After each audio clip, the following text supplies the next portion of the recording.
Good day, my dear students. Today I am going to discuss about gastrointestinal hormones. Activities of gastrointestinal tract under hormonal and neuronal control. The sight, smell, and the presence of food in oral cavity stimulates the secretions of saliva. Not only saliva, the gastric juice and intestinal juice are also stimulated by the neuronal and hormonal secretions. And mostly different parts of digestive system was regulated by the neuronal mechanism. So the hormones which are secreted by the duodenum and epithelial cells of stomach is called as gastrointestinal hormones. These are also called as the local hormones.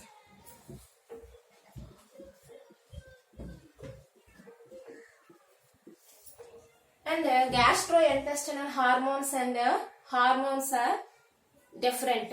Mostly hormones are secreted by the endocrine glands. The secretions of endocrine glands or ductless glands are called as hormones. But these gastrointestinal hormones are only secreted by the digestive parts like epithelial cells of stomach and duodenum, etc. Some hormones secreted by the gastrointestinal tract or digestive tract are the gastrin, enterogastrin, secretin, and cholecystokinin. First, we discuss about gastrin.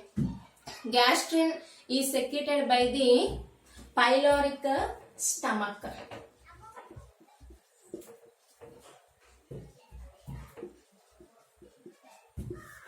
Epithelial cells of pyloric stomach secretes a hormone called as gastrin. Gastrin stimulates the gastric glands and releases the pepsinogen and HCl from the pyloric stomach. HCl and pepsinogen. These two, the HCl and pepsinogen, are present in the gastric juice. The importance of HCl is that it activates the enzymes, and pepsinogen is the inactive form of pepsin. It is the one type of proteolytic enzyme. HCl and pepsinogen. Pepsinogen is the proteolytic enzyme. Next one, enterogastrin. Enterogastrin is also called as gastric inhibitory peptide.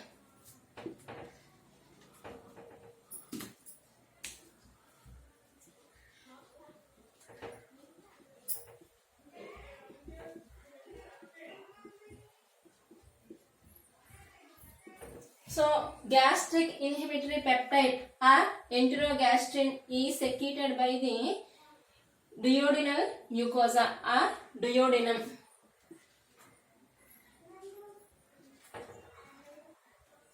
Duodenal mucosa or duodenum. So, enterogastrin is useful for the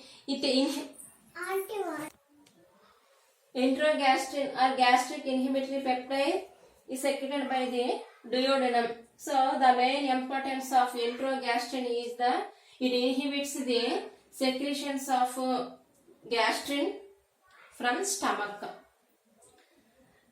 And secretin.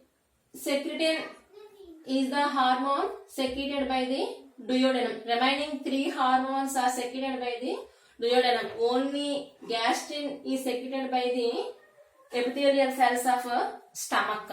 So secretin is secreted by the duodenum, and the importance of secretin is that it stimulates the duodenum and releasing the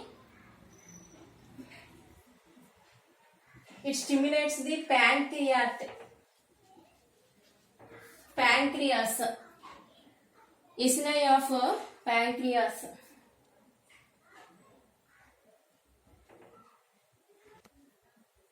Secretin stimulates the pancreatic acini. Pancreas is the mixed gland. It contains the exocrine part and the endocrine part. The exocrine part of pancreas is called as acini. So it is acini releases the pancreatic juice. So secretin stimulates the releasing the pancreatic juice from pancreatic acini. Next one, cholecystokinin and pancreogymin. Cholecystokinin stimulates the pancreas and release the pancreatic juice from the pancreas, and also it stimulates the gallbladder and releasing the bile juice from the gallbladder. So these are the gastrointestinal hormones. And next we discuss about disorders of digestive system. Disorders of digestive system. The inflammation of intestinal tract is mostly due to the bacterial and viral infections. Not only bacterial and viral infections, some parasites are also causes the disorders of digestive system like tapeworm, pinworm, hookworm, roundworm, threadworms, etc. Some disorders of digestive system are the jaundice, vomiting, diarrhea, constipation and indigestion. First one, jaundice. It is caused by the hepatitis virus. And in sometimes bile pigments directly released into the blood flow is also leads to the jaundice. In this jaundice, mainly liver is affected, and the main symptom of jaundice is the anorexia, means loss of appetite. This is the main symptom of jaundice, and the main affected organs are the white part of eyeball and skin in turn to yellow color due to the deposition of bile pigments. Next one, vomiting, throwing out of contents present in the stomach through buccal cavity is called as vomiting, and mainly the vomiting center present in the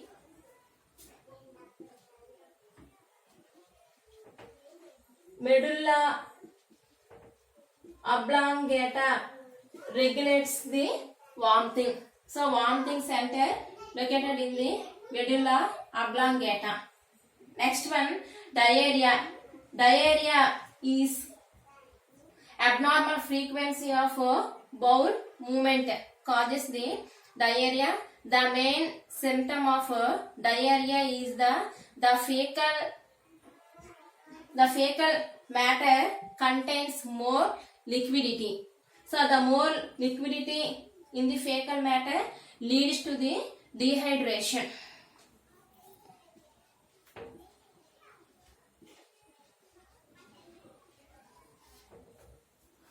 Constipation. Constipation means fecus retained within the rectum is called as constipation. In the constipation, the food does not contain proper amount of water and fiber. The fiber and water plays a vital role in the proper digestion. Next one, indigestion. Indigestion means food is not properly digested is called as indigestion. It causes the fullness of stomach, and mainly indigestion is caused by the spicy food and overeating. So these are the disorders of digestive system. Okay. Next topic discuss in next class.